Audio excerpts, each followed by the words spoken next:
everyone, my name is Sydney Brown, financial coach and budgeting expert here to help you spend money with confidence. This channel is for single black women who feel overwhelmed when they think about their financial future, confused when they think about managing their money, and shame when they think about their financial situation. I'm here to help you create and stick to a budget so that you can stop living paycheck to paycheck and start spending money with confidence, because you work too hard to be this broke. Make sure you hit the subscribe button so that you never miss another video.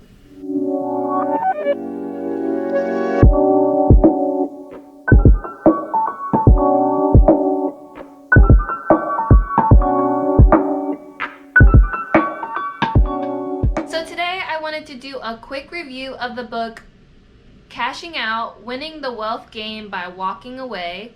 It's by the couple Rich and Regular. I follow them on Instagram. I've probably been following them since 2019. They did a talk at Camfi in 2019 that they streamed to Facebook, and I just happened to be able to watch it at the time, and ever since then I followed them. They did a great talk. Since then I've been following them on Instagram, and recently they've released a book. I was super excited to read it. I got it as soon as it came out. I listened to it on Audible and I loved it, and I felt like I had some key takeaways that I wanted to share with you all. Okay, here are 3 takeaways that I got from the book that I think we can all learn from. The first one is, your job title will not be on your tombstone. Basically, jobs are intended to be temporary. They started off this section of the book by talking about how we can all conceptualize something long. So we've been at a movie for a long time when it's been more than 2 hours. You know, you've been standing in line for too long when it's been more than 5 minutes. You know, you've been waiting for your food for too long when it's been more than 20 minutes. You've been in a long relationship when you've been in a relationship for more than 5 years. You know, we all know what long is, but we don't, for whatever reason, don't put a cap on how long being at a job is intended to be. And I really like how they discussed entering into a job with a definitive exit plan. So starting out the job intending to be there for 15 years, the 15-year career is what they call it. So they even broke it down into 3 different stages. So for the first 5 years, you should be focusing on paying off your debt and becoming debt-free. The second 5 years should be focused on building additional streams of income. And the third 5 years should be focusing on building an escape hatch through investing. And I really like how they broke it into these very different phases. And so with that in mind, with that frame, they were able to get out of debt, build additional income streams so that they have money, but then also build income stream or build investment vehicles in place so that when it's time to go, you can hit the 2-piece. And personally, I had never considered being in a career for 15 years. You know, when I look at other people, like from my parents to my peers to coworkers, they're all in their careers for 15, 20, 30 years, you know? So I just had never considered being in a career for less than that. You know, you decide, or people think about what job they want to be in forever, and this is like your forever job, just like basically you're going to keep working until you die. So I really like that there's supposed to be, in the book they discussed a definitive exit plan, the 15-year career focusing on paying down debt, building additional income streams, investing to build your escape hatch. Another thing that I took away from the book is there's levels to this. You know, I always thought of financial independence as like a yes or no, a black or white. You either are financially independent or you're not financially independent. And I really like how in the book they describe the different levels of financial independence. They start off with security. Security is basically you have your basic needs covered, like your physical needs, like your housing, your food, your shelter, things like this covered. And then the next level they talk about is having a little bit more flexibility. Flexibility allows you to splurge on that luxury vacation if you want to, you know, decide to, you know, not, when you go on vacation, not get the double bed in the room, choose to get a single bed so that you can have a private room to yourself. You know, just being able to get those little small luxuries, be able to splurge a little bit more on things that you want versus just only having your needs met and that's it. And they talk about how it's very easy to get stuck in this flexibility phase and not move forward to the next phase, because at this time you can either spend so much money on those small luxuries that you kind of forget about the mission. The next phase would be independence, and they even broke down independence into 3 different levels. Like I said, never considered this prior to this book, so I thought this was very interesting to me. So the first level of independence was barista-fi. So basically, this phase of your life is if you want to consider walking away from your job at a level of choosing a part-time job that could supplement the income of your job before you're able to actually fully stop work. So if you're able to cover your day-to-day expenses on part-time work, then you could be considered barista-fi. At this point, you have invested enough in your retirement accounts so that you don't need to contribute more money to your accounts in order to one day reach financial independence, but you need money to cover your day-to-day expenses, so you do need to still work. So for me, I previously considered this FU money. I think that's what it was that's what it has been coined by The Simple Path to Wealth, J.L. Collins. It's a very popular book.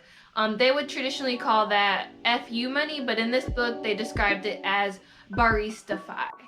The next level they discussed was mid-independence, and that was what I would consider traditional financial independence. So that's when you have 25x your annual expenses in a retirement account, and that is where you are traditionally fi. You don't need to go to work.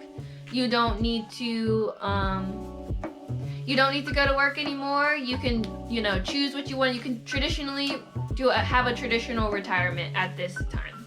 And the the next level of fi that they included in the book was called high independence, or fat fi. And this is where you have a little bit extra in your account, so where if you needed to withdraw a little bit more from your retirement accounts, you wouldn't be stressing out in your retirement. So it's just when you've worked a little bit longer or you've saved a little bit more so that you can include some of those luxury expenses in your retirement, so that you don't have to worry about what happens if the market falls when I retire, like when I decide to retire, will I have to go back to work? Fat fi kind of considers all of these types of variables before making the decision to retire, and that is considered fat fi. That was the high independence. The next level that they talked about was freedom.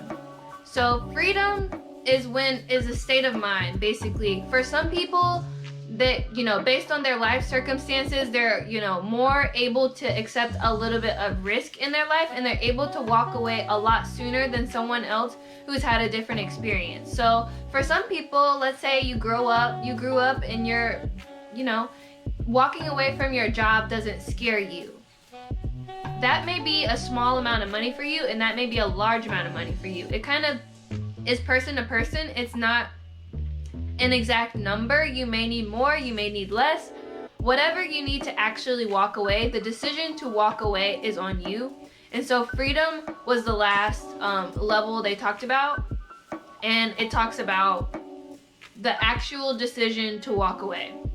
And they even talked about 3 things to consider before actually walking away from your job, which I thought was very interesting as well.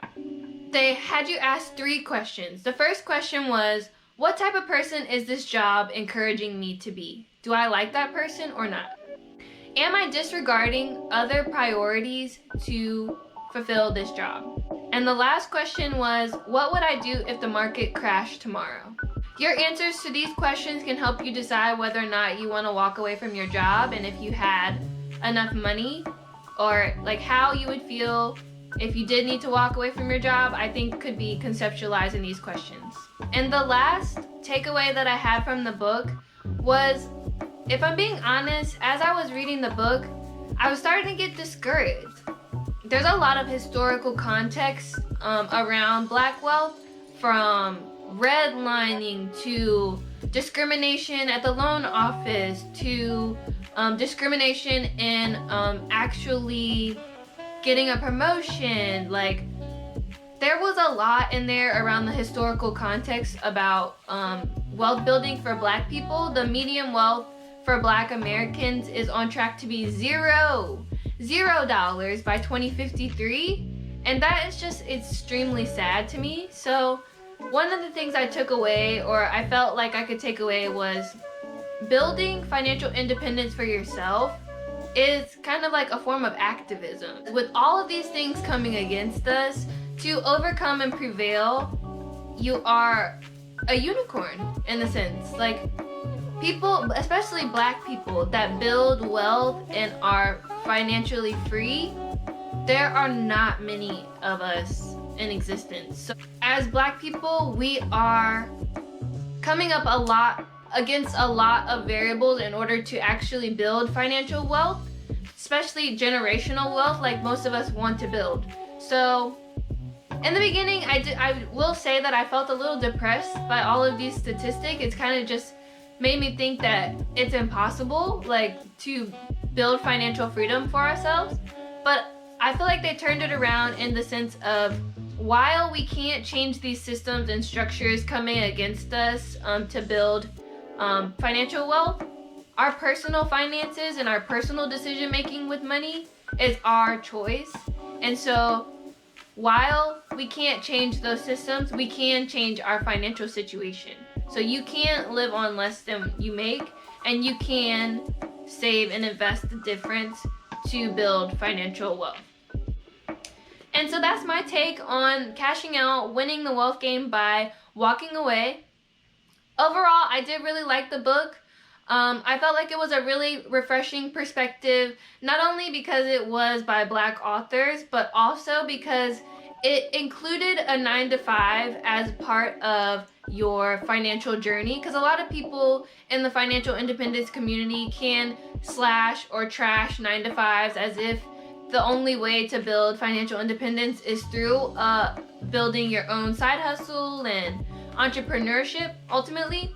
But I really like this refreshing perspective on using your 9-to-5 to overcome, using your 9-to-5 to get where you want to go in terms of financial independence. Using that 15-year career and deciding for yourself, this is when I'm walking away, this is my life, my job is not going to be on my tombstone, but also I am going to use this job to get where I'm trying to be.